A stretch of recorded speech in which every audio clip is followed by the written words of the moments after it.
4, verse 7. So, Shohail, can you read the Sanskrit? I'll just do it once for you so you know how it sounds, so it'll be easier for you. So it's Yada Yada Hi Dharmasya Glanir Bhavati Bharata Abhiyuttanam Adharmasya Tadam Manam Srijam Aham.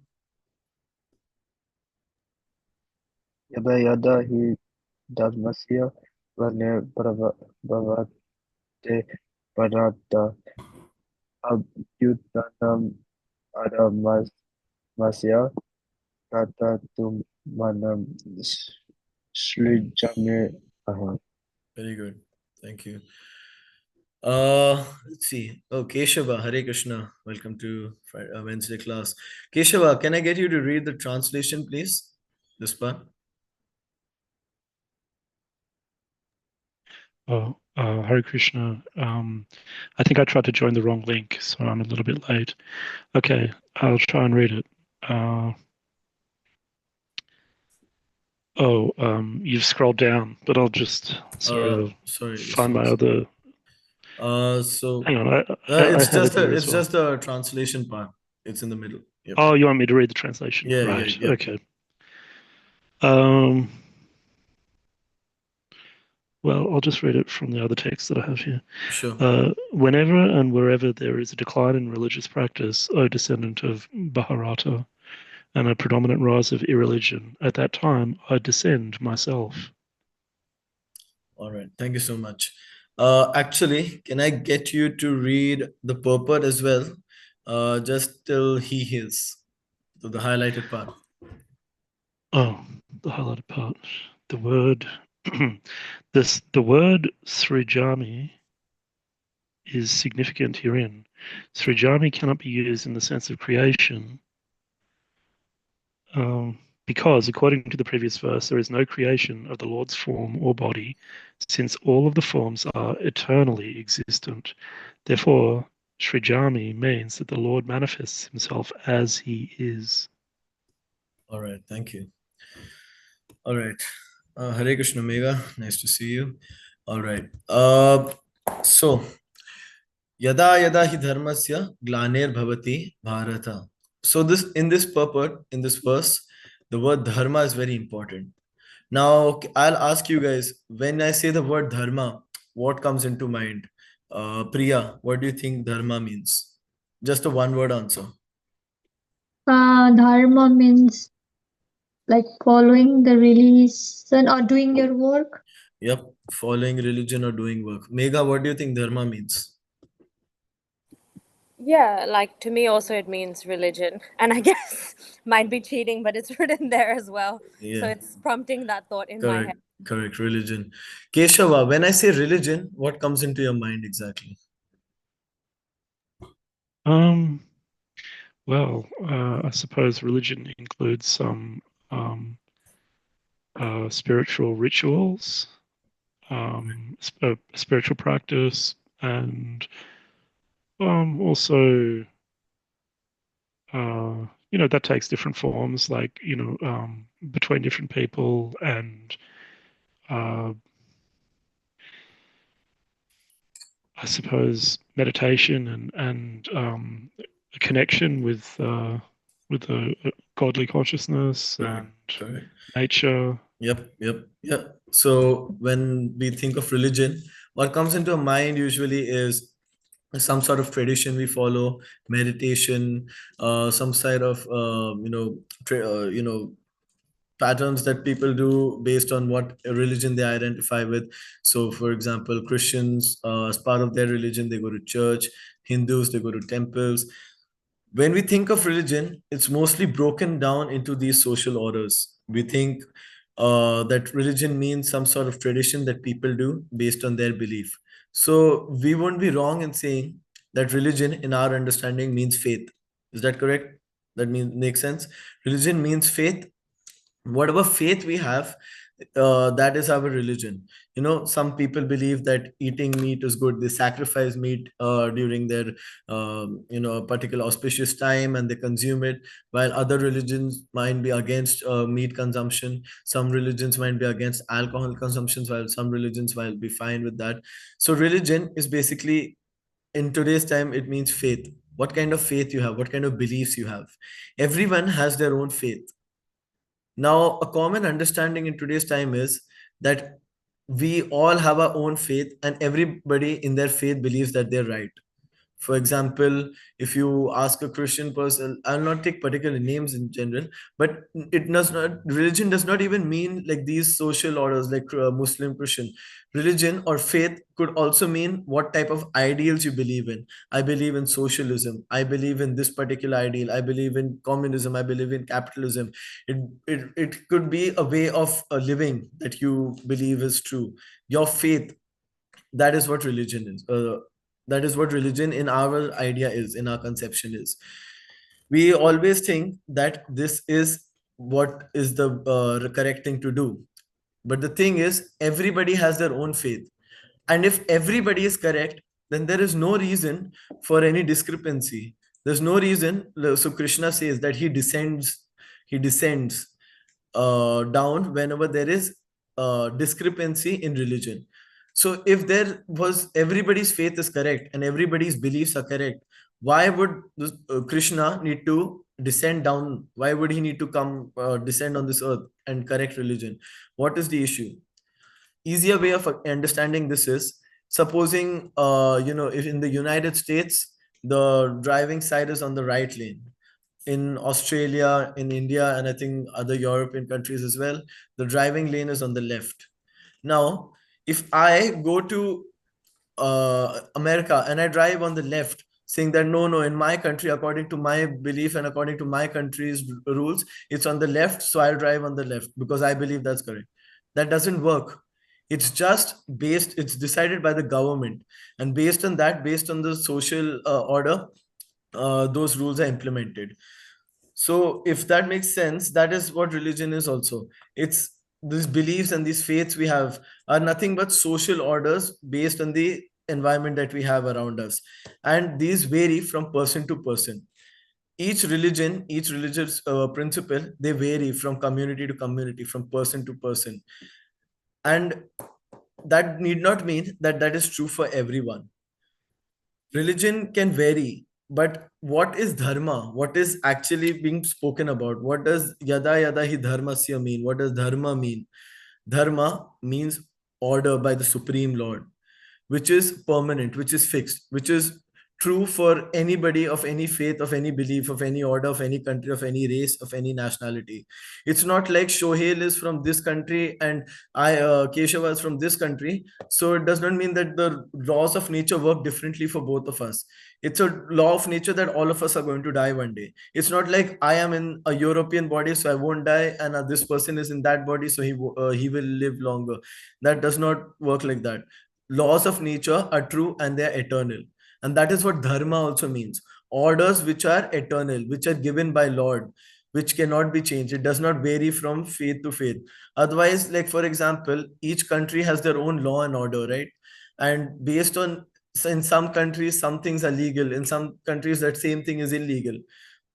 That does not mean that is the eternal dharma. What dharma means is the order of nature, of the order of humanity, how things are supposed to be. A simple definition of dharma means its natural characteristic. Now, how do we understand this? For example, if we eat sugar, the natural characteristic of sugar is to be sweet. If we eat chili, the natural characteristic of chili is to be spicy. That is the dharma of those two things. The sugar dharma is to be sweet. The chili's dharma is to be spicy. The fire's dharma is to be hot, to burn. So similarly, the natural characteristic is what is dharma. The second it doesn't go according to its natural way, the way nature has designed it, it becomes adharma. If you eat sugar and it tastes spicy, that is adharma. It's not going according to its natural characteristic. Sugar is supposed to be sweet, but when we take it, it's spicy. That is adharma. It doesn't fall in accordance to the laws of nature.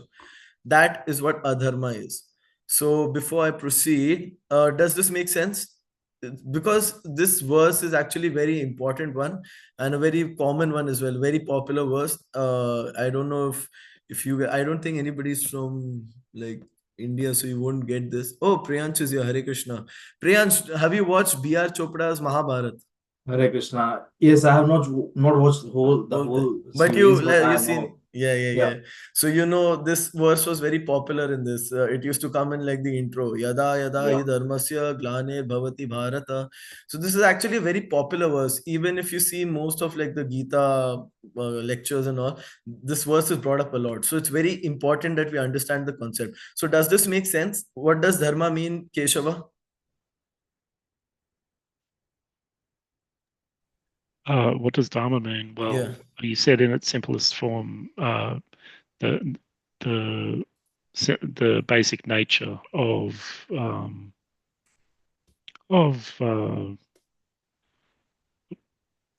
well, you know, Yeah. our experience or part of the world.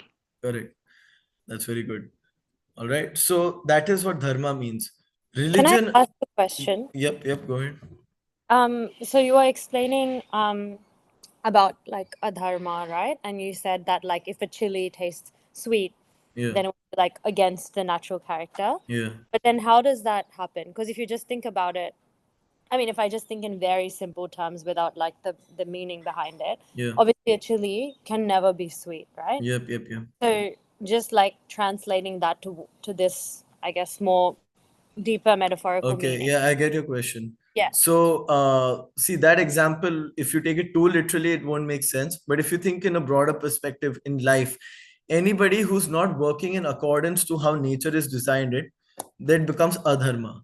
Nature has set particular laws, and when you try to go against it, it becomes adharma. Now we'll explain, go into more depth in this. So gradually you'll see your question is answered as well. But before that, can I get who did I? Priyansh, can you read from although to let's see, irreligious? Although the Lord appears on studio, namely at the end of Dwapar Yuga of the 28th millennium of the 7th Manu in one day of Brahma, he has no obligation to either to such rules and regulations because he is completely free to act in many ways at his will. He therefore appears by his own will wherever there is a predominance of irreligiosity and a disappearance of true religion. Principles of religion are laid down in the Vedas, and any discrepancy in the matter of properly executing the rules of the Vedas makes one irreligious. Can you actually read this part as well? The next sentence, just In, till religion. Yeah. in the Bhagavatam, it is stated that such principles are the laws of the Lord. Only the Lord can manufacture a system of religion. Correct. All right. Now, before we get into so if dharma gives you guys a rough idea of what it is natural characteristic of a person. Now, what is dharma trying to, what is this religion that Krishna is trying to talk about over here? So let's do a little test. Let's see who can find this verse. Sarva dharman parityajya mamekam sharanam vraja. Sarva dharman parityajya mamekam sharanam vraja. I'm sure Aditri will be very happy because she has been asking me to say this verse for the last 3 classes. So I think she'll be very glad that I finally brought this verse up. Aditri, are you at work or something, or can you turn on your camera? My camera. Yeah. It's actually a mandate given by Gansham Prabhu that everybody needs to turn the camera. I think Samiksha, Vatsal are at work, so they are exempted. Isha, I don't know. I don't think his network is working or something like that. But yep, apart from that, we're good to go. Anybody found the verse? Sarva Dharman Parityaja Mamikam Sharanam. If you did, please, you can unmute and go ahead. So the way to find it is at the end of Bhagavad Gita, you'll see like for each Sanskrit shloka, it connects you to the verse. So if you go on that part and you find go to S, you will see Sarva Dharman Parityaje Mahamekam Sharanam Vraja. If no one is able to find it, I guess Aditri, you can tell me the verse number. You have to unmute Aditri. I forgot the verse number. Okay. Anybody found it? And my guitar is in another room. Should I bring? Okay. Yes, please. It's a Gita class. We need the Gitas on hand. 12.6 is it? Sorry? 12.6? No. Not one. I'll give you another hint. 18th chapter. 18.78. No, close. Oh, it says 18.78 in Bhagavad Gita. Sure. Sarva dharman parityajya mamekam sharanam vraja. Okay. I think we'll run out of time by the time we actually find. Anybody found it? It's page 28, 12.67, 18.78. 12 point. No, not 18th chapter. 18.66. Yes, 18.66. Who said that? Priyansh? Yes, Priyansh, can you read out that verse and just read out the translation? सर्वधर्मान् परित्यज्य मामेकं शरणं व्रजम् अहं त्वा सर्व पापेभ्यो मोक्षयिष्यामि मा शुचः. Abandon all varieties of religion and just surrender unto me. I shall deliver you from all sinful reactions. Do not fear. Correct. Very good. Now, before we get into the meaning of this, we need to understand. I spoke about dharma, which is a natural, the natural characteristic of a person. Now, if we think all of us, every living being is serving somebody or the other, serving something or the other, some idea. For example, a student is serving his education, his college. A husband is serving his family. Even if you think like so-called high positions like the president of United States, he's serving his country.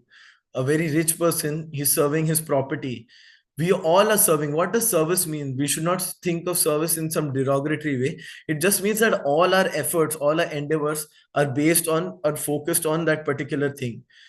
A person who has worked very hard for a car or whatever, now he's serving the car. How is he serving it?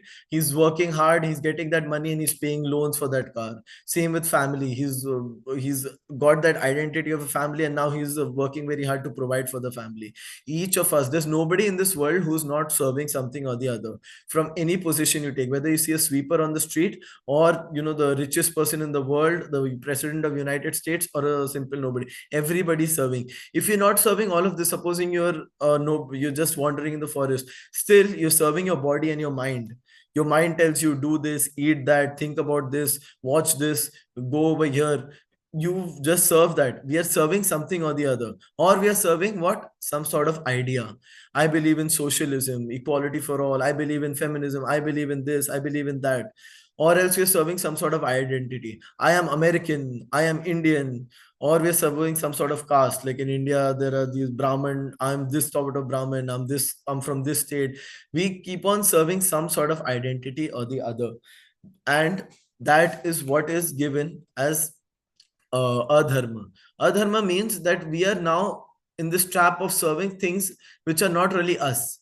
If we think even this body is not really us, it's just a machine that we are situated in. We operate through it, but this body is not us. If you chop your hand off, it's not like you die, you stop existing. It's just a part of you. It's a machine. It works on its own way. You are not this body. Even your mind, if you see the person who's thinking and the person who's observing are two different people. How many times have you got this thing where you have daydreamed or thought about so many things, and just you come into awareness, you're like, wow, my mind just ran so many places. Because in reality, you're not the mind. A mind is just a machine. It's going in its own way, and we are too identified with it that we start believing that we are the mind. So basically, we are serving something or the other, whether a nationality, whether our family, whether our education, some, or our body or our mind. We are serving something. Even the particular faith or so-called religion is also some sort of service, that we are serving this ideology, we are serving this sort of belief system. That is also in some way we are serving that, we are a servant of that. Now, what is actual religion is given by Krishna in the 18th chapter, 66th verse. This is the most important. This is like basically Bhagavad Gita. Aditri, can you turn on your camera, please? This is basically Bhagavad Gita, like simplified in one verse. If this is the most important verse, where Krishna says that instead of the reason for all the chaos in the world, all the arguments, all this is because we are serving these false identities. Israel thinks that we are Israelis and we have these beliefs. Palestine thinks we have this belief. When there's a clash in belief, when their faith doesn't match this faith, there's war.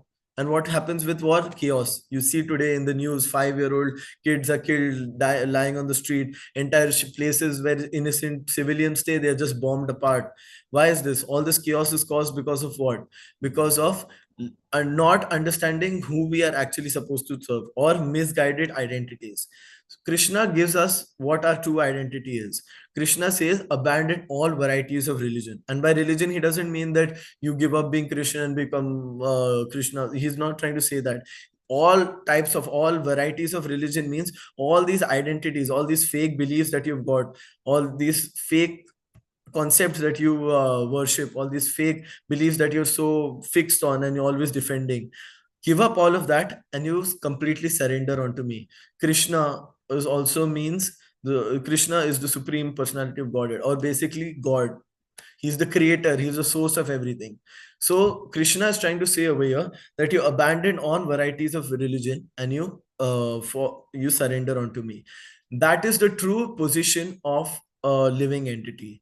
Even Chaitanya Mahaprabhu, who was a reincarnation of Krishna, he gave this, that Jiva Swarup Hoy Krishna Nitya Das. That means the original position of all living entities is Krishna, Krishna's Nitya eternal Das servant. Krishna Nitya Das. We are all eternal servants of Krishna.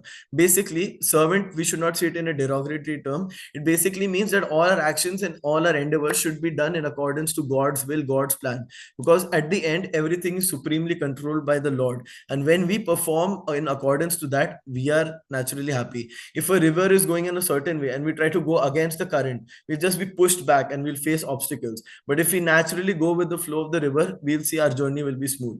Similarly, we can see in our life also, as long as we try to fight, we try to serve all these other identities, we are always in misery, we are always suffering. If we think about it, like for example, you believe you can see in America as well, or any other country, during a political riot, there is Republican, there's Democrat. Some people will say, oh, Republican should be in the majority party. Some say no, Democrats. They will serve that. When that person will become a leader, they're not satisfied, they'll immediately change the party. They'll always have a new question, they'll have a new problem. Basically, that these sorts of identities that we can create, these don't satisfy us, they don't give us permanent satisfaction. Nobody is permanently satisfied by all of these. Sorry, who's this? Mega, why is your camera off? Can you please turn on the camera? Thank you. Yep. So Krishna didn't come to this earth to make people Hindu or Christian or Muslim or anything. That he came to give us our real identity, that we are servants of God, we're servants of the supreme consciousness from where we all emerge. Now, before we go more in depth in that, can I get, who did I leave? Priya. Priya, can you read Vedas to, sorry, sorry. Yeah, you can read from the Vedas to nothing more.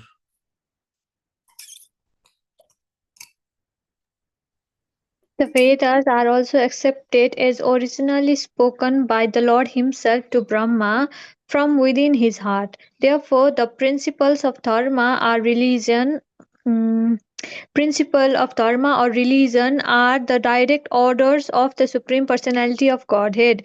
Dharmam tu saksat bhagavat pranitam. These principles are clearly indicated throughout the Bhagavad Gita.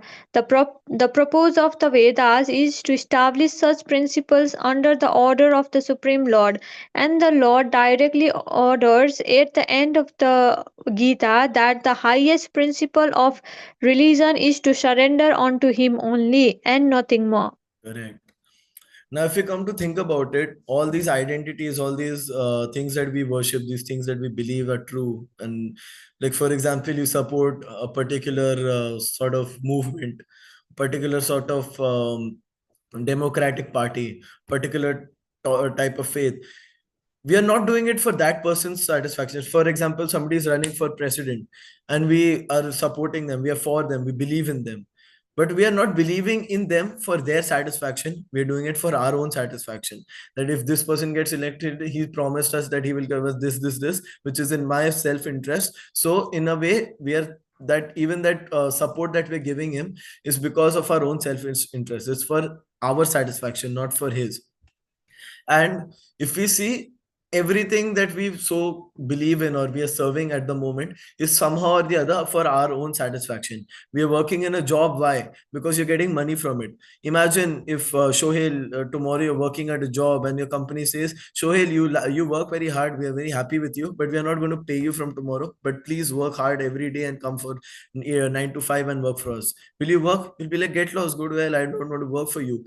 Because we are all doing some sort of service or the other for some sort of self satisfaction, but we are not getting any. How many people we see, people are changing jobs, people are unhappy with their marriages, divorce, this, that. Why is that? Because they're not getting that satisfaction. And why is that? Because that is not our real identity. We are either serving God or we are serving our senses. We are either serving God or we are serving our senses. We are all the time, and in today's time, everybody is just serving their senses. We are thinking of how to fill our stomach, what next to eat, or how can we enjoy sex life. People go to the club and they're thinking, how can I enjoy sex life? Even, how can I see something? We are trying to enjoy some sort of sense gratification or the other. And what we don't realize is that is not a true position. So, Megha, the question you asked, that if you eat chili and if it tastes sweet, how is that adharma? How is that possible? It is possible because in this life we have got a bit of freedom. Like, we have got a idea of freedom. God is not completely, controlling us like robots. We have got our independence in a controlled domain, obviously, but we still have got our independence. When we misuse our independence to satisfy our senses instead of satisfying God, that is when adharma happens. What is adharma? Irreligion. Sarva dharman parityajya mekam sharanam vraja. If we see, every time the Lord descended on the earth, it was because there were people who were serving, who wanted to become God. They wanted to serve their own senses somehow or the other. Hiranyakashipu wanted to serve the word Hiranyakashipu means one who wants to get bigger, lavish places of living and likes to enjoy pleasures. That is what Hiranyakashipu means. He was trying to do that. He was trying to rule over the entire universe. And that is when he becomes demoniac. And that is when irreligious people or godless people not only cause chaos to themselves, they cause chaos to everybody around them. It is causing only disturbance to society. We see so many people like that, these child rapists and this and that. Why are they? They're completely godless people. A child rapist is what? In his mind, he's thinking, how can I gratify my senses? And he's completely devoid of any sort of principles or morality. So he goes ahead and does that. And he's causing chaos to everybody. So that is what we need to realize. We need to stop serving our senses and serve God, serve the Supreme Lord. And that can only be done if our heart is cleansed. Right now, our heart is full covered with the dust of material desire, of sense. There are so all these sense pleasures, they lead to lust, greed, and frustration, wrath, anger. When people are either lusting behind something, I want this, and lust need not always be sexual, it could be hankering over something. I want this particular car, this particular, we are always thinking of something or the other. When we get it, it's not like we're satisfied, we get greedy. Then, oh, I got this, now how can I get more, how can I get more? And in the process we just destroy. America, you see, is such a wealthy nation, but they're not satisfied. They're always trying to get more and more, and that's why there's such a diversion between the haves and the have not, the rich and the poor. Why? Because it's greed. And supposing you are lusting about something and you don't get it, what does that lead to? Frustration, wrath, absolute anger. And in anger, these three are direct pathways to hell. They're direct pathways to complete distraught and misery in your life. If you want to happily invite misery and suffering into your life, either get frustrated, angry, or lusty, always hankering over something or the other. We will never be satisfied in this. Okay, let's do another quiz. So over here, Krishna says that yada yada hi dharmasya glanir bhavati bharata. So he says that every time there is a discrepancy or irreligiosity, then I manifest. One more thing is, Krishna says manifest. Srijami means that he is not created, he's not born, because he's eternal. So he just manifests. He comes in this some form, which is like the sun. If after sunset, will you say that the sun has ceased to exist? The sun is dead? No, it's just covered. It's no longer visible to us, but it still exists. And then next morning, it again manifests. It again comes as sunrise. Similarly, God is always present. He's omnipresent. But whenever he feels that there's a discrepancy in religion, just like the sun rises in the morning, he rises, he emerges, he manifests in some form or the other. So over here, who knows about the Dash avatars of Vishnu? Anybody knows Dash avatar of Vishnu? Or at least a couple of avatars. Priyansh, tell me like 2 or 3 avatars, whatever you know. Matsya, Vara, Ram, Balram, Krishna, Kalki. Yep. Okay. Priya, do you know any? Narsimha, Yep. mm, Chaitanya, Very Prabhu. good. Very good. Chaitanya Mahaprabhu is not exactly comes under the Dash avatar because he was said to be an hidden incarnation. So he came to propagate this idea of Sarva Dharman Parityajya Mamekam Sharanam Narja. When Krishna said this, Chaitanya Mahaprabhu came to propagate this. So, yep, I think you Bali. guys, Bali Maharaj, very good. Sorry, not Bali, it was Vaman. Vaman Bali, avatar. yeah. Vaman avatar Bali for was, Bali. yeah, for For Bali. Bali. Correct, correct. Very good. Tortoise avatar. Tortoise is Kurma avatar.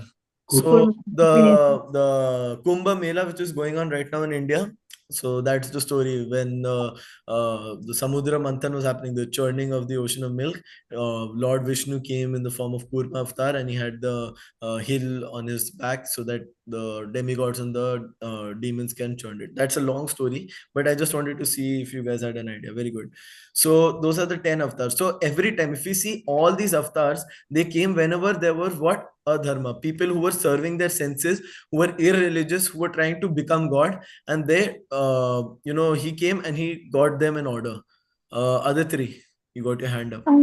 Is Mohini not avatar? She's not. Okay, so there are different types of this is again a complicated topic because it comes in the Bhagavatam. So even in avatars, there are different types of avatars. So the Dasha avatars are the Leela avatars. That means when Krishna wants to do some sort of Leela, like some pastimes, he comes in these avatars. Then there are other avatars also. He has actually hundreds and thousands of avatars. There is Granth avatar. So basically, the Bhagavad Gita is also a reincarnation of God that's descended in the form of book, in the form of Granth. That is why it's called Granth avatar. Then there are, avatars that the Nama avatar, like chanting of Hare Krishna, the name, the holy name, that is also an avatar of Krishna because in the Kali Yuga it said that Krishna comes in his holy name. So these are again very complicated. I'll send you some links if you're interested, but there are different types of avatars. So more or less, we are talking in terms of this verse today. So in this verse, he's basically saying that whenever there is irreligiosity, I manifest on this earth. Now we can see this practically in Narsimha avatar, for example. Hiranyakashipu was trying to be irreligious. No, and what do irreligious? They cause suffering to themselves and to others. His son Prahlada, who was a devout devotee of the Lord, who was nothing but serving the Lord 24/7. Hiranyakashipu got agitated that how is this guy not respecting me and he's serving the Lord? He thought that he was greater than the Lord. And at last, when he tried to kill him, the Lord manifested in the form of Narsinghadev and he completely ripped apart Hiranyakashipu. If we see in Ram avatar as well, when Ravana was nothing but the most lustiest, greedy person. In fact, there's a story that when Ravana did tapasya to ask for boons from Lord Brahma after doing a lot of severe austerities, penances, and sacrifices, when Lord Brahma appeared, Ravana very, sarcastically asked him that I'm not asking you for much, just make me immortal. He says like that, like I'm not asking you for too much, just make me immortal. That's a small thing. What's the big deal, bro? But Brahma says that I'm myself not immortal. How do you expect me to make you immortal?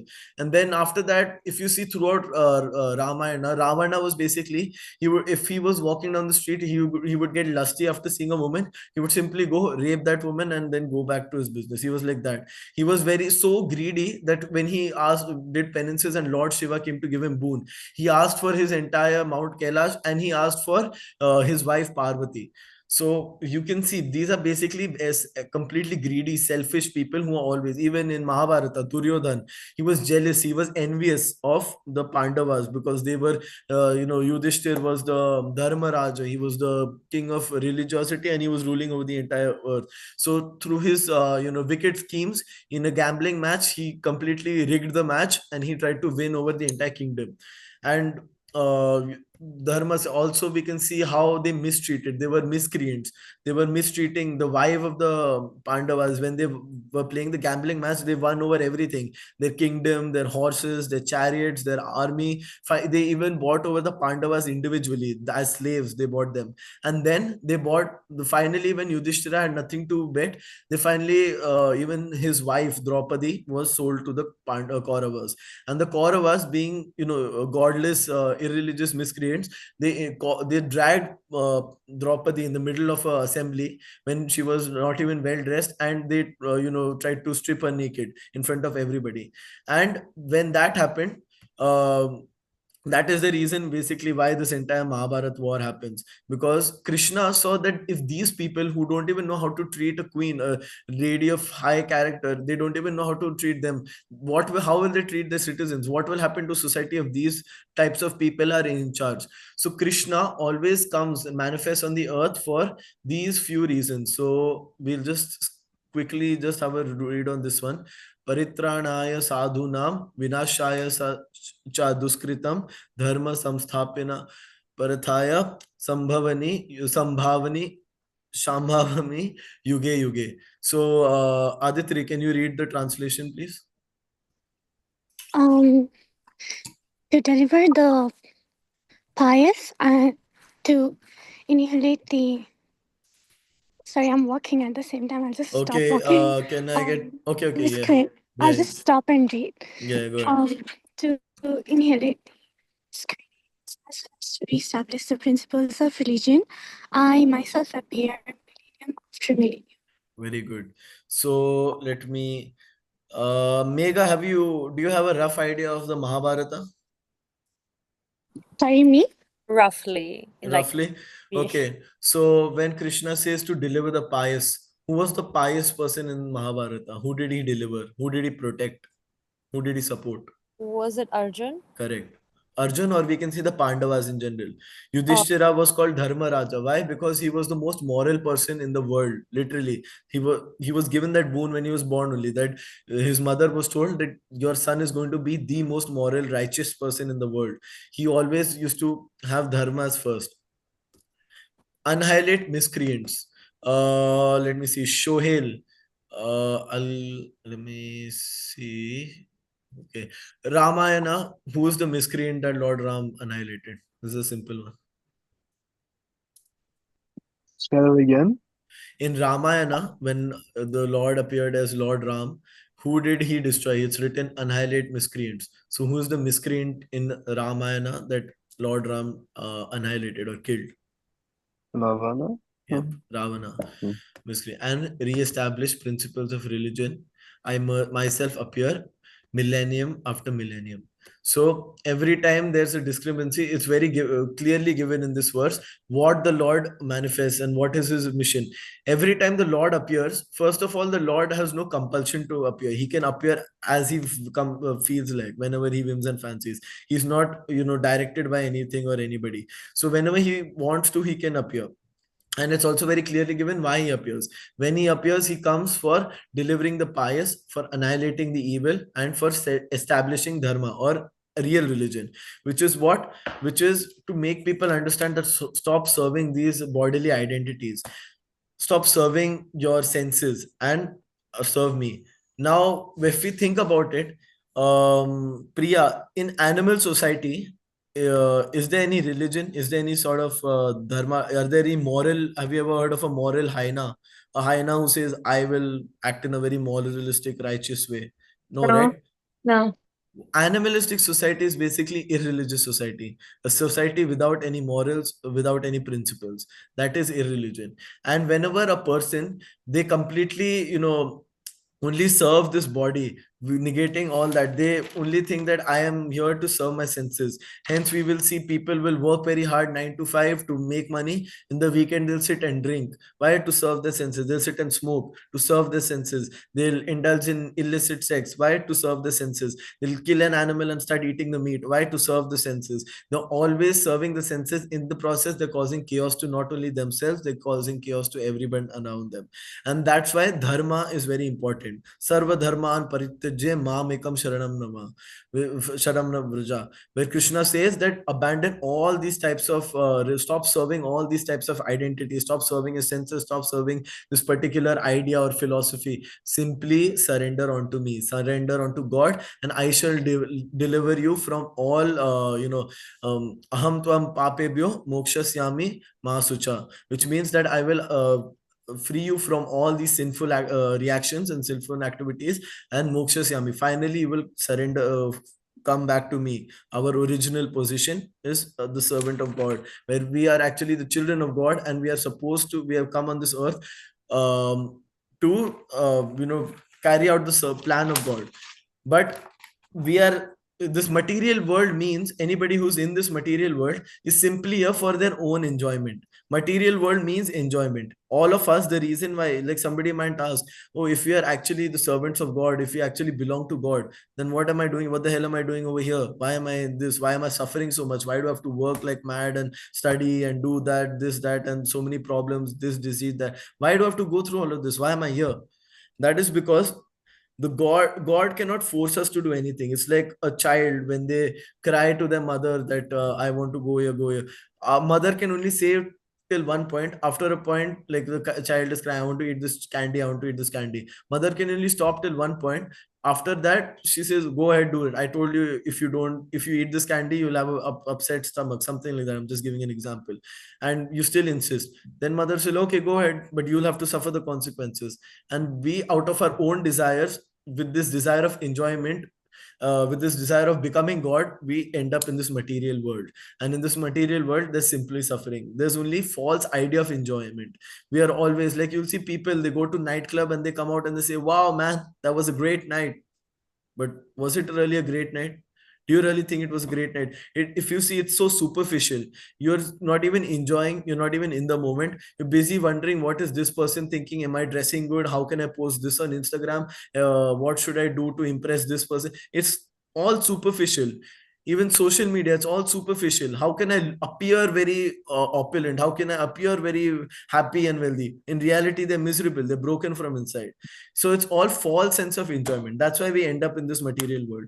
So the soul desires and the God conspires. Then God puts us in a platform and in a body which is suitable for our sort of desire, to take out our desire. And then based on that, we suffer. The only way, the real dharma which God is talking about, is when we fall in accordance to God. You see, Sri Ram also, when he came, Sri Ram could have ended the entire Ramayana in 1 second. He is literally controlling the entire universe. You think he can't defeat one demon? But the reason why he did this entire act of his wife getting kidnapped and he went to Lanka and all, because throughout this entire Ramayana, that's why Ramayana is such a worship book, because throughout the entire Ramayana, Lord Ram established very clear-cut ways of how an ideal king was given, how an ideal king should be, how an ideal person should be. That's why Ram is also called Purushottam. Purushottam means the ideal man. Everything you see, he was so moralistic. His father gave him an order. He could have easily said, why should I go to the forest for 14 years? I don't believe you. Kill this person. Who is she to tell me? He could have done all that. But he was trying to show that a person must respect the order of the king. And he took that thing. Throughout Ramayana, everything was moralistic. Even when he had to take any decision, he would ask every member of his court assembly, and then he used to take a decision, just to show, because Ram had actually no need to take so many opinions. He could have just given out a statement, and that would have been fact, that would have been law. But still, he was trying to show what an idealistic, moralistic king was being. There was one part when Sumantra, who was the maid servant of Kaikeyi, who she basically brainwashed Kaikeyi into saying that if Lord Ram becomes the king, he will, torture you and your family and your son. You should abandon him. You should send him away in the forest, and you should make your son Bharata the king. She put that seed of that idea in her mind. And when Lord Ram was banished and all of that, when they came to know that it was Sumantra, they were actually dragging her by the hair and about to chop her head off for doing such a sinful act. But then they stopped. They said that a woman should never be killed. It is against the laws of nature. Women should be protected. You should not raise a hand on a woman. So we can see through and through in every avatar, Lord is trying to establish what moralistic and real principles of life are. And at the end of the day, It is what is main concept and main dharma, that is serving the Lord. If you see in the beginning of Mahabharata, Arjun was very reluctant to fight. Why? Because he was thinking about his senses. He was saying, oh, this is my brother, this is my grandfather, this is my guru. If I kill them, what will happen? This, that. My basically his bodily identities were going to get affected. These things that he was identified with were going to get affected. So what he said was, I'm not going to fight. I rather not fight than to affect me. And then Krishna tries to explain him that this is not your actual identity. You're not this body. So stop trying to serve your body. And then he explains the entire Bhagavad Gita. And at the 18th chapter, if you see 18th chapter is the final chapter of Bhagavad Gita. At the end, after giving him the entire knowledge, first he gives him that understanding, and then he finally explains what real dharma, what real goal of objective of life is. Sarva dharman parityaje maam ekam sharanam raja. Give up all these sorts of identities, all these sorts of fake religion that you've created for yourself, and simply surrender onto me. Now, so I think we have a little bit left, so I'll just get somebody to read in bulk because we don't have enough time to go word to word. Let's see. Can somebody read this entire paragraph till disguise form? Who wants to? Anybody wants to read, or should I pick up somebody? Happy to do it. I don't think I've read today yet. All right, yeah, Megha, go ahead. Okay, the purpose of the Vedas is to establish such principles under the order of the Supreme Lord, and the Lord directly orders, at the end of the Gita, that the highest principle of religion is to surrender unto Him only, and nothing more. The Vedic principles push one towards complete surrender unto Him, and whenever such principles are disturbed by the demoniac, the Lord appears. From the Bhagavatam, we understand that Lord Buddha is the incarnation of Krishna, who appeared when materialism was rampant, and materialists were using the pretext of the authority of the Vedas. Although there are certain restrictive rules and regulations regarding animal sacrifice for particular purposes in the Vedas, people of demonic tendency still took to animal sacrifice without reference to the Vedic principles. Lord Buddha appeared in order to stop this nonsense and to establish the Vedic principles of non-violence. Therefore, each and every avatar or incarnation of the Lord has a particular mission, and they are all described in the revealed scriptures. No one should be accepted as an avatar unless he is referred by the scriptures.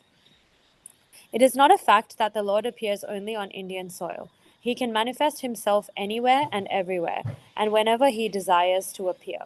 In each and every incarnation, he speaks as much about religion as can be understood by the particular people under their particular circumstances. But the mission is the same, to lead people to God consciousness and obedience to the principles of religion. Sometimes he descends personally, and sometimes he sends his bona fide representative in the form of his son or servant, or himself in some disguised form. Thank you very much. Now, another quiz question I want to ask you guys. Who knows about Buddha? And if you can just tell me briefly of what you know about Buddha. Priya, do you know what Buddha is? Gautam Buddha? Yeah, so this is one common misconception, and even I was very shocked to hear this. This is one common misconception that we have. Gautam Buddha and the Dashavatar Buddha, so one of the incarnations of Vishnu or the Supreme Lord, is Buddha. So we commonly get mistaken that we are considering him to be Gautama. Gautama was who was King Siddhartha. He lived a very lavish life. Astrologer told his father that he will become a very big monk, a renunciant. So his father built like this artificial world around him where he was kept in this closed palatial environment, and he never went outside on his in the country to actually see what real life is. So for him everything was like lavish, great food, lot of wives, this, that. He was in this land of false illusion. One day he decided to go out, and then he saw one like old man, one dying man, one sick man. He saw all of that, and then he started questioning his entire reality. And then, so it's a long story. I think Buddha is very common. Most of you would have heard at least something about Buddha, and that's what people worship in Buddhism as well. However, that is not the same as the reincarnation of Lord, which came as Buddha. The Lord Buddha that we are talking about, the reincarnation of Krishna, came 2500 years ago to stop animal sacrifice. Now, what was happening was in the Vedas, people were completely misjudged and misguided. They were too materialistic. So they were always thinking of their profit and how to serve their senses. So what they used to do is whatever scripture was given in the Vedas, like there were some things about animal sacrifice, right? How if a disease animal is there, by chanting particular mantras and by sacrificing in a particular time of the year, the animal is then transferred to a higher life, rather than it will be promoted to a better life. That is given, but it's in a very instructive way. It's given like even if people who are like love eating meat, they're given they're supposed to do particular sorts of procedures before doing it, that you pray to the animal, forgive them, then you say that in the next life you're going to eat, basically to bring that sort of moral characteristics into people who just cannot give up meat eating. So that is a long story short, basically people were completely misjudging Vedas and they were using it for their own sense gratification, for their own profit. At one point, the temple walls back in 2500 years ago were full of blood, completely red. Why? Because so many animals were caught, and in the pretext of Vedic sacrifices, they were killed. And when the Lord saw this, he saw how these demonic people were causing disturbance to society. He came as the Gautam Buddha. He came as Lord Buddha, not Gautam Buddha. He came as Lord Buddha, and he completely rejected the Vedas. He said, forget the Vedas. And then he brought his own sense of, renunciation and principles of non-violence. Buddhism, even Buddhists today, you'll see they practice non-violence. That is what Buddhism teaches. And he established non-violence. So he basically came for a very particular motive. His mission was to stop animal sacrifices and to completely negate the scriptures so that people stop misinterpreting them. And then he brought in the actual correct principles in line. And every time we see throughout the, if you follow the timeline, every time there's an imbalance, the Lord takes up some particular form. So interestingly, like Priya mentioned, Lord Chaitanya Mahaprabhu. So when Krishna said, Sarva Dharman Parityajya Mamekam Sharanam Raja, even after that, people were very big into Vedanta philosophy. They used to read the Vedas. Like initially, people were reading the Vedas, but they couldn't even interpret the Vedas correctly. So Krishna gave the Gita, which is like the highest principle, where he made things very simplified for us. Based on the condition of the people, the Lord appears and he establishes dharma, which is most suitable for them. So in that age, he came and he gave the Gita. So instead of reading these complicated Vedas, which people could not interpret correctly, he gave the Gita. After that also, recently, like 500 years ago, which is currently the age is Kali Yuga, where people are misguided, misjudged, mentally disturbed, memory always declining memory, declining intelligence. In this age, people will have no chance of even understand. Like the Gita, Arjun could understand the entire Gita in 45 minutes, word to word, every detail. In today's time, we can read the Gita 10, 100 times, we'll still not understand it so quickly. We'll always there'll be some doubts in our mind. So Krishna made it even easier for us, where he came 500 years ago in the form of Chaitanya Mahaprabhu, which is again an incarnation of Lord Krishna, and he established what Krishna was trying to say by Sarva Dharman Parityajya Mamekam Shadam Raja. He became the greatest devotee of Krishna. And by that, he was always in the mood of how to serve Krishna. And he was always in this ecstatic bliss from serving Krishna. And he gave us the Hare Krishna Maha Mantra that we did in the beginning of the class. Hare Krishna, Krishna Krishna, Hare Hare, Hare Ram, Ram Ram, Hare Hare.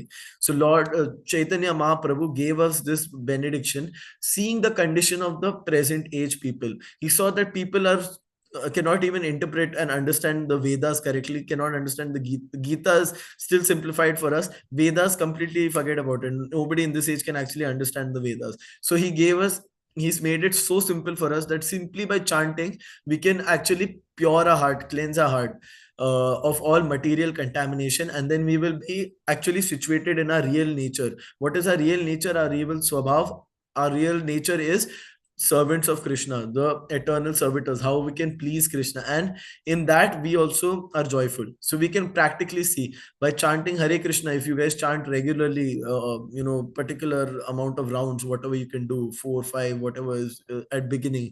But if you keep on consistently chant, you naturally see all your false identities, all your false beliefs, they start dying out, and then slowly you'll start giving natural ecstatic love for God, and then you'll naturally be in a situation of serving the Lord, because nobody can serve the Lord if their heart is not clean of material contamination.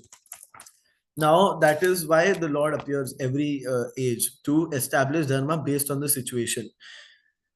When we think about it, material life is full of misery. As long as we are in this bodily conception of life, we are simply like animals. We are doing all sorts of nonsensical activities because we are in this material conception of life. How to eat, how to sleep, how to have sex like mad, how can I smoke, how can I drink. It's all why? Because we are too absorbed in this material conception of life. And when we do that, we are in ignorance. And when we are in ignorance, we'll simply suffer ourselves, and we'll cause sufferings to others. Our real identity. Am I the only one who's having trouble listening? Is anybody else having trouble listening? No. Aditri, I think it's you're walking. That's why your network is probably breaking out. You're walking, so your network is probably breaking out. You can message if you can't hear. I'll send. Okay, I'll just complete this, then we'll go on. Now, everybody in this material life is trying to falsely enjoy somehow or the other, but we are not enjoying. It's just superficial.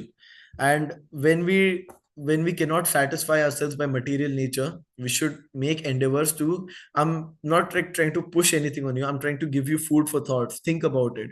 When we are trying to enjoy, are we really enjoying that so-called superficial Instagram happiness that we've got when we're buying these particular things, these new shoes and this and that? Is that really making you happy, or is it just you're telling yourself, you're hoping that by telling yourself again you'll feel happy? I bought this, I should feel happy, but you're not actually feeling happy. You're not feeling that satisfaction. So then we should understand that what Krishna is saying is actually the truth. It's given directly by God, that our actual position is service to the Lord. And only when we do that, we are naturally happy. And the good thing about service to the Lord is, even the smallest service you can do to the Lord is satisfied by this. The smallest, even the minutest service you can offer to Lord, He will accept it, and He is very satisfied by it. For example, when Krishna appeared on this earth, Putana, who was a demon, she tried to kill Krishna. So she came, she kidnapped Krishna, and then she put a little poison on her breast, and she tried to make Krishna drink her breast milk so that he could suck the poison and he could die. But Krishna, being supreme, nobody can actually kill Krishna. He's the supreme Lord. So he not only sucked the milk, but he sucked her entire life out. But Krishna was so kind, so merciful, that while doing this, he thought that this lady, he completely negated the fact that she was trying to kill him. He said that she is here offering milk, so she is like my mother. She is offering breast milk, so she is like my mother. And he gave her that benediction, where after killing, he liberated her. He freed her from this material body, from this material planet, from this material life, and he directly liberated her. So that's how Krishna is merciful. He, even in the Mahabharata, you know how many people know how many dead bodies were there in the Mahabharata? Any rough ideas? How many people died after the Mahabharata? Anybody can take a wild guess. Megha, how many do you think died in the Mahabharata? I don't know, like thousands. Thousands. Shohil, Mahabharata, how many people died? It was, I think, like 1 million or something. Million. Okay. I remember reading it somewhere. Correct. Correct. Priya, how many people died after the Mahabharata? Maybe 2 billion. That's coming in my mind. 2 billion. Okay. I don't know. Maybe not too that I much. don't know. Okay. Keshav, take a wild guess. How many people died in the Mahabharata? I don't know, but Wild guess. it must have been more than tens of thousands, maybe 100,000. 100,000. Priyansh? Yeah, hundreds of thousands, because it Hundreds was of like for 18 days. So yeah. Correct. Hundreds of thousands, some say thousands. Only Priya says 2 billion, but apart from that, I think everybody's giving logical answers. So hundreds of thousands. Aditri, how many do you think died? Oh, Vatshal Acharya is saying millions. Aditri, take a guess. Is she there or she left? I think her network disconnected or something like that. Okay, so okay, everybody gave the guess. Surprise, surprise. Real number is 630 million people died in the battle of Mahabharata. That is, and that time the population was not 8 billion. So that was like pretty much half the population of the world died. And all of them were, kings. They were leaders. They were ruling some part of the country or the other, some land or the other. 630 million people died in after the battle of Mahabharata. Arjun alone killed millions of people alone. See how powerful and how accomplished he was. That the soldiers of that time alone could kill 1 million people. So why is all that? Sorry, I lost what was I initially talking about. I got so involved in this Mahabharata story, but you can see like that was the casualty. Oh, correct, correct. Why do we actually serve the Lord? Arjun killed so many people, and initially, when he was reluctant to fight, Krishna told him that I've actually killed everybody. It was not Arjun who killed it, it was Krishna. Because if Krishna has decided that this person is going to die, there was nobody in this world who can save him. He's dead, he's gone. Now, but Krishna is so merciful that a pure Arjun spent his entire life just serving Krishna. He was very righteous, very moralistic, and throughout his life, he would just serve Krishna, God, in some way or the other, by his actions, by his performances, and lived a very pious, clean life and served the Lord. And Krishna was so satisfied that he gave the entire credit to Arjun.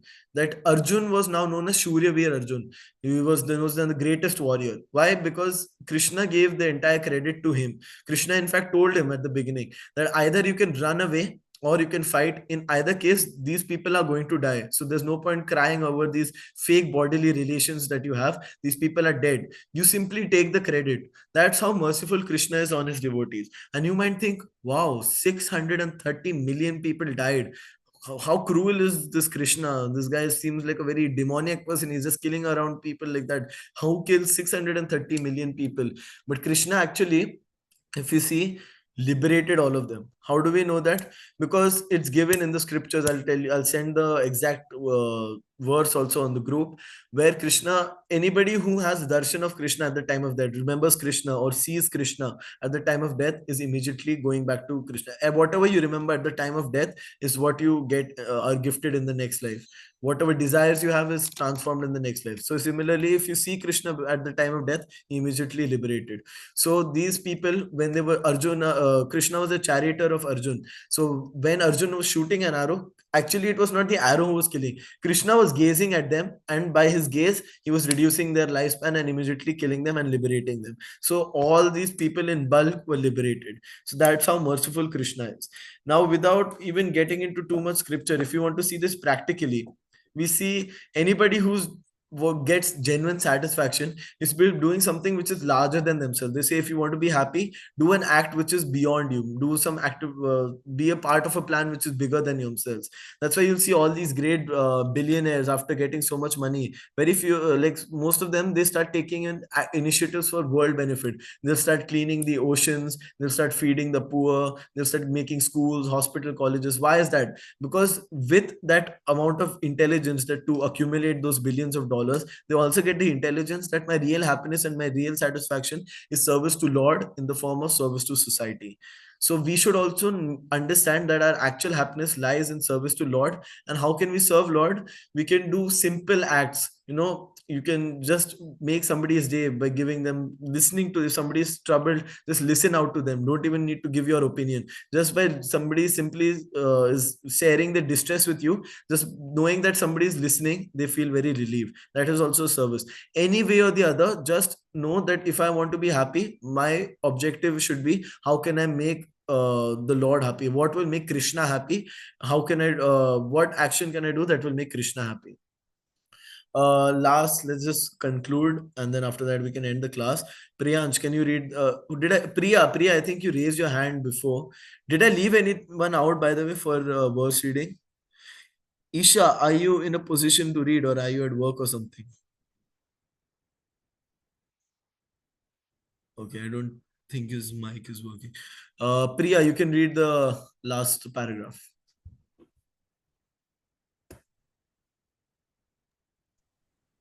The principle of the Bhagavad Gita were spoken to Arjuna and for the matter to other highly elevated persons because he was highly advanced compared to ordinary persons in other parts of the world. 2 plus 2 equals 4 is a mathematical principle that is true in the beginner's arithmetic class and in the advanced class as well. Still, there are higher and lower mathematics in all incarnations of the Lord. Therefore, the same principles are taught, but they appear to be higher and lower in varied circumstances. The higher principles of religion begin with the acceptance of the four orders and the four status of social life, as will be explained later. The whole purpose of the mission of incarnation is to arouse Krishna consciousness everywhere. Such consciousness is manifest and non-manifested, manifest only under different circumstances.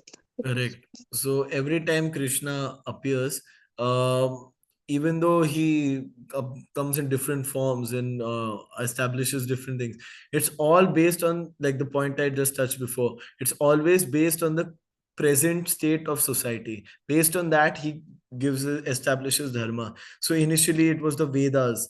Then after that, when people were not incapable of understanding the Vedas, he gave the Bhagavad Gita through Arjuna. Then later on, he gave us this simple chanting of Hare Krishna.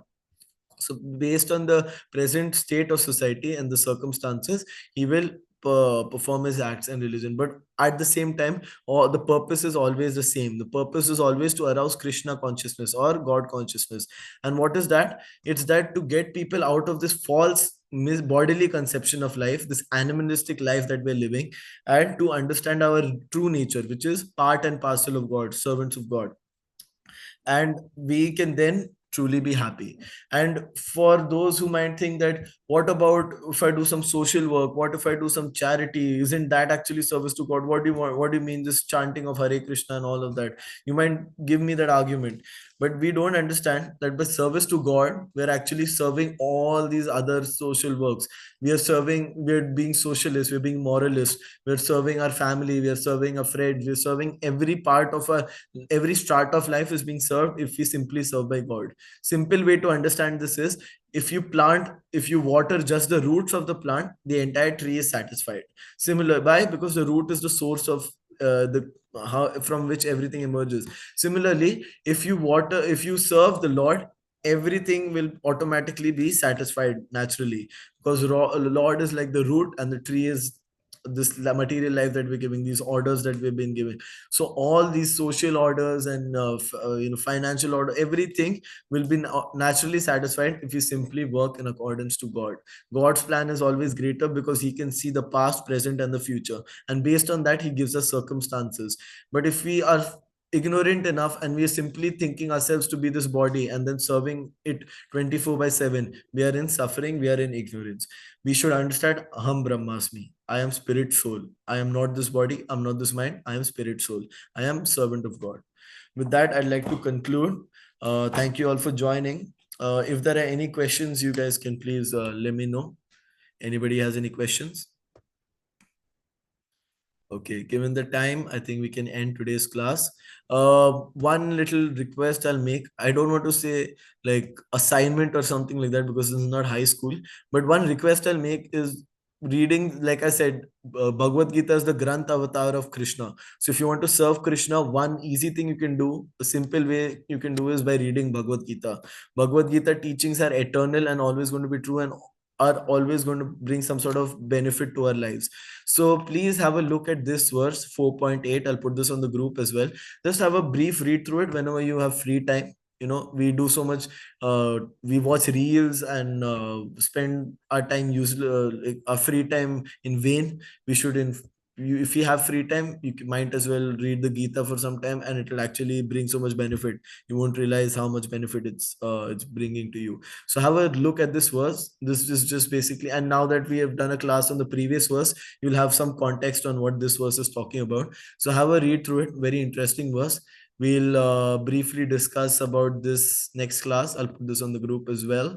And yeah, I'll just do one quick question so see everybody understood or not. Megha, can you give me 3 quick points on what you understood from today's class? More or less. Sure. So one of the big things was that God will manifest himself to enter the world when there is like irreligion or misreligion being practiced. I guess the second point can lead on from that, that one of the reincarnations or one of the ways he manifested himself was as Buddha. And thirdly, What is religion?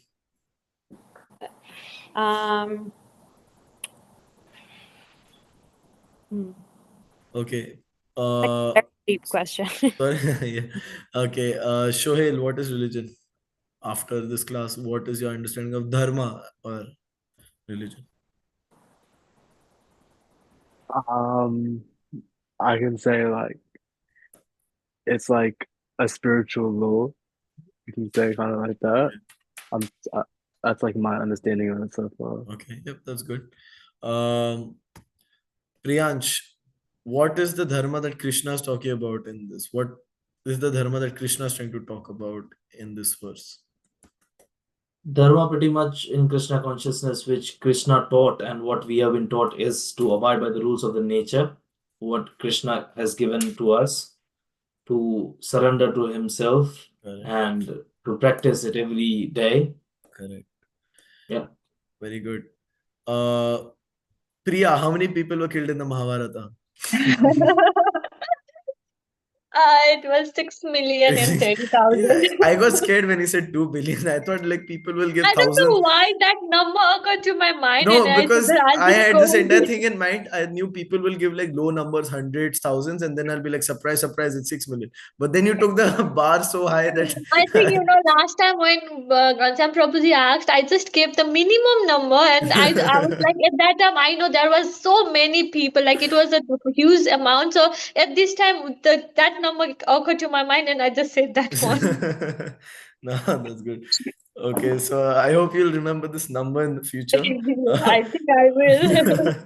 Keshava, if we are not serving God, what are we serving? Well, it could be serving our senses or our own selfishness or ignorant identity, like these identities that are false or that I think, as you also pointed out,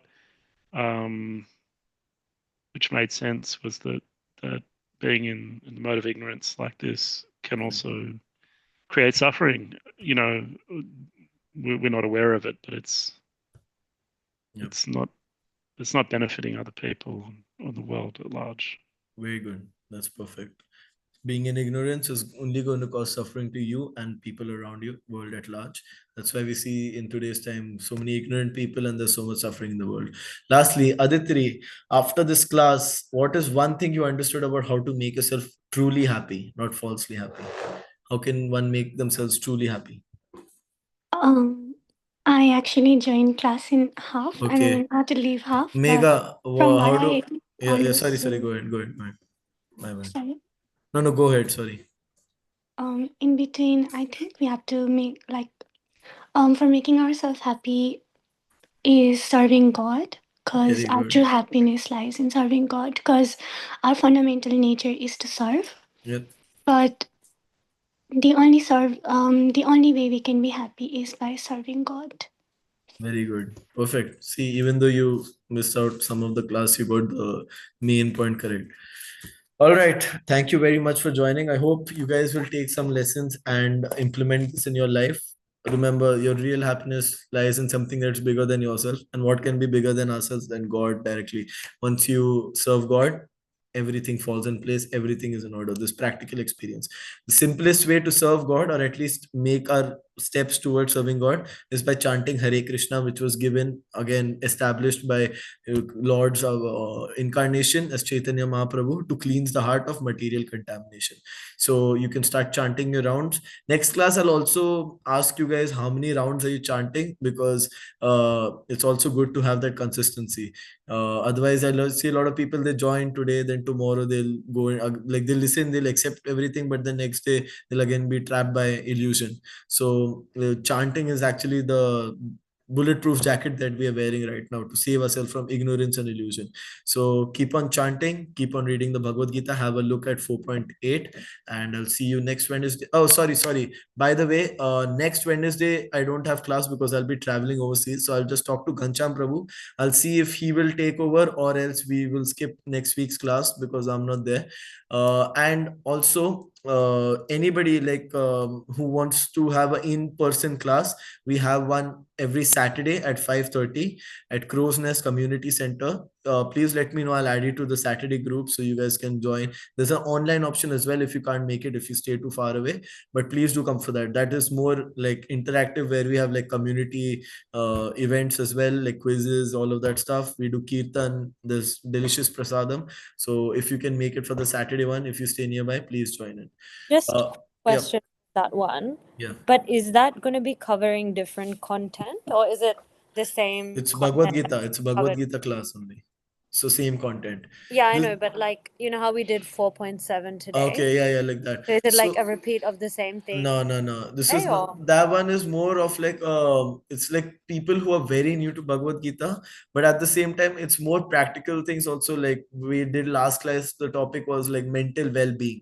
So we use like verses of Bhagavad Gita and how it helps us in mental well-being. So using the verses, how we can apply it in a practical life. Most of the classes are like that. So it's not like we'll just repeat the topic for Wednesday and then the same for Saturday and all. Though Saturday class is more of a like how to practically apply your Bhagavad Gita, and this is where we go in depth for each verse. So yep, if you can make it for Saturday one, let me know. I'll add you to the group, and yep, hope to see you guys on Saturday, and if not, next week. All right, you guys can log off, chant Hare Krishna. Hope you guys have a great week ahead. Hare Krishna. Hare Krishna, Prabhuji. Hare Krishna, thank Hare you. Krishna. Thank you. Hare Krishna. Thank Hare you. Krishna. Thank you for joining. Thank you. Hare Krishna.